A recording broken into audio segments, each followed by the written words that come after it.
you're 12 years old, you discover comics, Mm-hmm. or around that age, right? You walk into the skate shop, Mm-hmm. you're reading comics. Mm-hmm.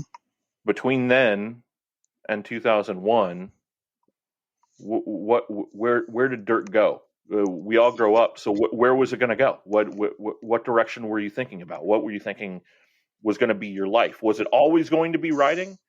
What we put our dreams away sometimes, right? What did that look like for you?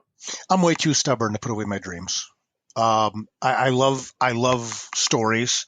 I love horror, and I knew that I wanted to not only continue to consume and enjoy that, but also, again, contribute to that tapestry and create some cool stuff.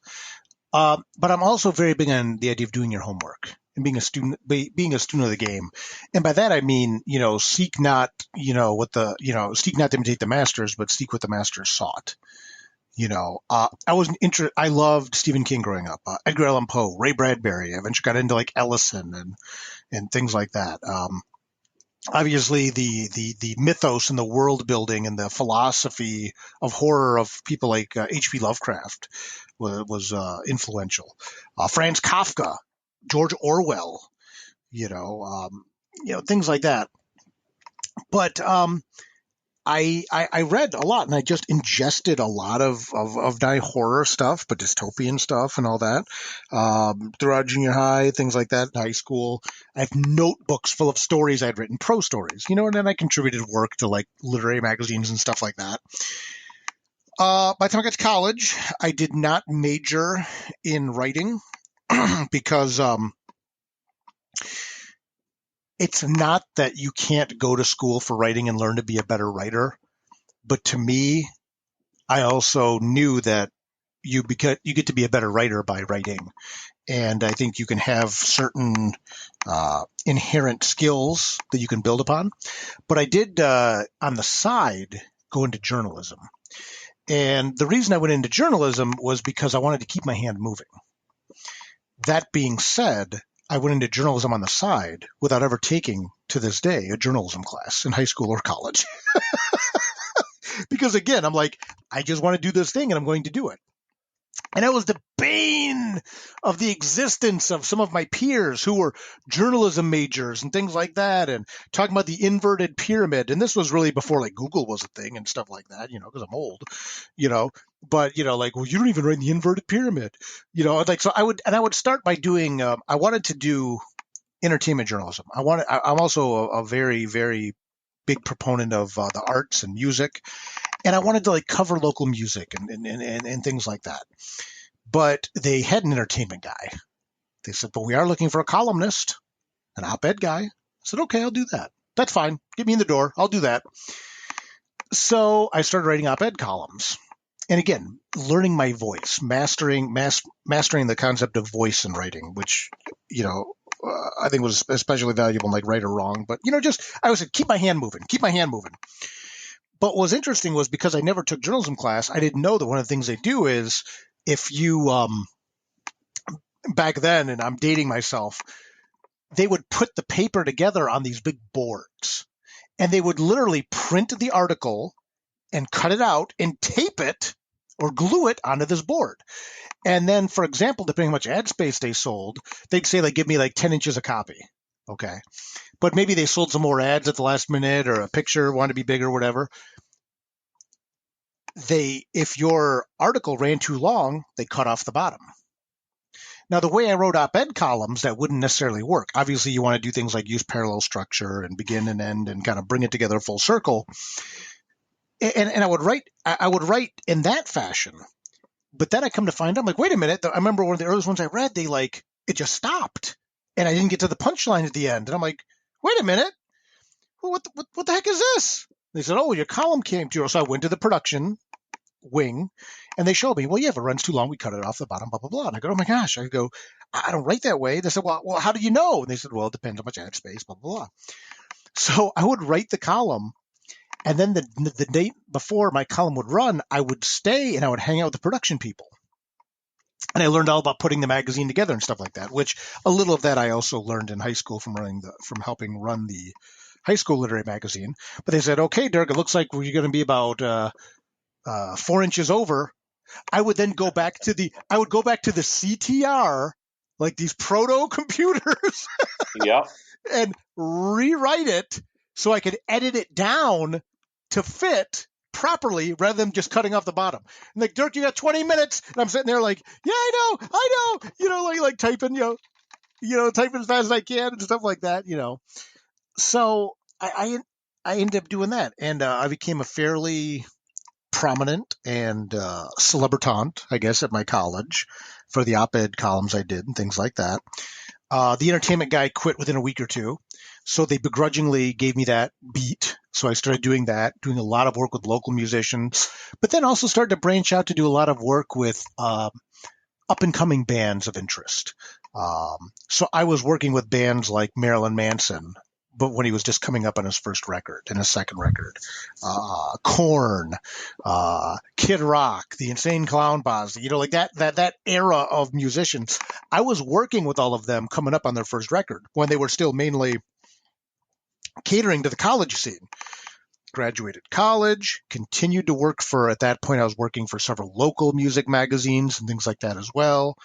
And eventually, I landed a face-to-face interview with one of my idols. I'm actually looking at the picture from that day right now. I keep it here in my office of Mike Patton, lead singer of Faith No More, Mr. Bungle, 5,000 other projects.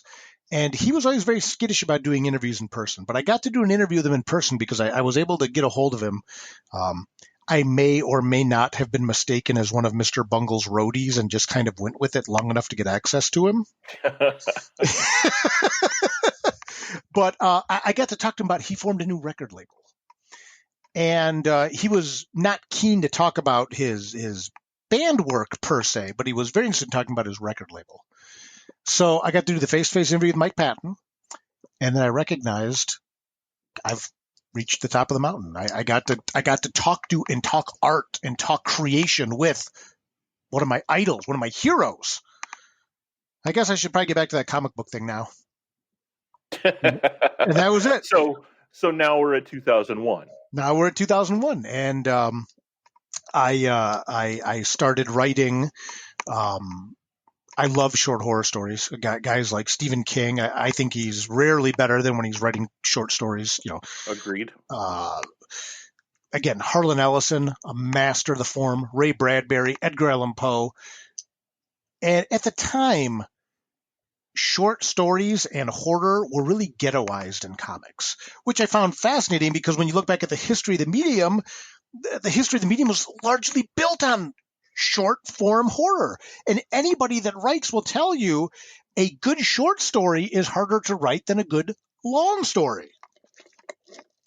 So me being me, again, I'm like, you know what? I want to help re-legitimize short horror stories and show that this isn't just throwaway content filler. Short stories aren't just the filler stuff in the back. Now, this is something that you may not know that you may find fascinating based on some of your personal connections. Around this time, there was an editor at DC Comics for the Vertigo line named Axel Alonso. Of course. Yep. And he had started a anthology series called Flinch, which was kind of like a throwback to the old Tales from the Crypt, EC Comics vibe. Very familiar with Flinch. Absolutely. Yeah. And what I didn't recognize at the time was really what Axel was doing was giving projects to who would become, if they weren't already, legends in the industry, soon to be. You're working with Bruce Jones, Richard Corbin, but like Garth Ennis and Morrison, Graham. But I'm like, I want to do a story for Flinch. That'll be a good way to break in and show what I can do. I want to hang with these big dogs. So, but I also didn't have any access to artists. And again, I don't want to get too deep in the weeds on this, but because I cover it in Right or Wrong Volume 1, but I kind of BS'd my way into a meeting with Axel Alonso. And I said to him, and when I got to meet him face to face, I put it on the table. I said, look, man, I know I can write. But I don't know how to find any artists. And I know there's like the internet, but I just, I don't know what to do. How do I get to the point where I can give you a script and get published. And I will share this lesson. He said to me, and he goes, well, I won't read a comic script, but I'll read a comic short story. He goes, you got to find an artist to draw it. And I told him, I said, well, I don't know any artists, but I said, I know they're out there online, but I said, I don't even know. I'm in college. I don't have the money to pay for them. I was getting my first master's at that point. And what he said to me is, he goes, do you like music? Because I had long hair at the time and stuff, right? And he goes, oh yeah, man, I love music. I'm a big music guy. He goes, you got a nice setup? I go, I got a nice stereo. Yeah, it's not top of the line, but it's good. He goes, you got a lot of CDs? I go, yeah. For those younger people out there listening, the CDs were these pieces of plastic that they would press. They would press music onto these discs before you just stole it from the internet. Don't worry. In about 10 years, CDs will be hip again. So it's fine. Listen, I am sitting here right now with a stack of CDs to my right, CDs behind me, because I love I love the thing. I love the artifact. But he goes, you got a bunch of CDs? I go, yeah, man. I got a bunch of CDs. I'm a big music fan. Yeah, absolutely. And he looks at me and he kind of smirks and he goes, so you do have money. Yeah, that's a very It's a very Axel story. That's for sure. Yeah. And I just kind of literally, martial artist in me. I bowed. I said, thank you. I said, the next time you see me, I will have a comic in hand. So then I went from there, got online. Actually, it was Brian Michael Bendis. He had the Jinx World Forum. I went and talked to him, and I said, hey, where do you find artists? Because he was a journalist who turned to comics. He pointed me to his forums. I met my first artist, and he illustrated the first story I ever wrote called Mama's Boy, which became the first story I published for Nightmare World when Nightmare World was an online series. And just went from there. And I started, meeting other artists through him. I joined an online studio collective. And I talked to all the artists and I said, look, I'll write you an 8-page story. Cater it to what you like to draw.